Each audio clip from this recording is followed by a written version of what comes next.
Hi friends. కోపంతో శరత్చంద్ర ఇంట్లో హాల్లో కూర్చొని అపూర్వతో వాడి దృష్టిలో భూమి నా సొంత కూతురు కాకపోవచ్చు, కానీ నాకు సంబంధించినంతవరకు భూమి నా కన్న కూతురే అని శరత్చంద్ర గట్టిగా అరుస్తూ ఉంటాడు. శరత్చంద్ర వెనకాల నుంచి భూమి ఆ మాటలు వింటూ ఉంటుంది. రేపు వస్తా అన్నాడు కదా, రాని చెప్తా వాడి సంగతి అని శరత్చంద్ర చాలా కోపంగా అంటాడు. భూమి చాలా కంగారు పడుతుంది. అపూర్వ మాత్రం తనను తానే నవ్వుకుంటుంది. ఇక కట్ చేస్తే గగన్ భూమికి ఫోన్ చేస్తాడు. చెప్పండి అని ఫోన్లో భూమి అంటుంది.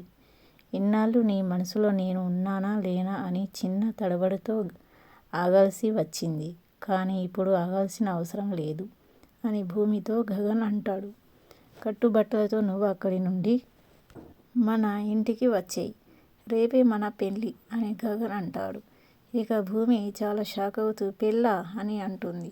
పెళ్ళే కాదు భూమి, అది మన పెళ్ళి అని గగన్ అంటాడు. ఉండగా అది కాదండి భూమి అంటుంది. భూమి ప్లీజ్ అని గగన్ అంటూ నేనే ఏదే వినే పరిస్థితిలో లేను, రేపు నేనే వస్తాను, నీకు బొట్టు పెట్టి ఆ ఇంటికి నుండి తీసుకొని వస్తాను అని గగన్ అంటాడు.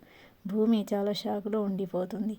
ఇలా మనకు చూపిస్తారు. ఈ వీడియో మీకు నచ్చితే లైక్ చేయండి, మా ఛానల్ని సబ్స్క్రైబ్ చేసుకోండి. Thank you.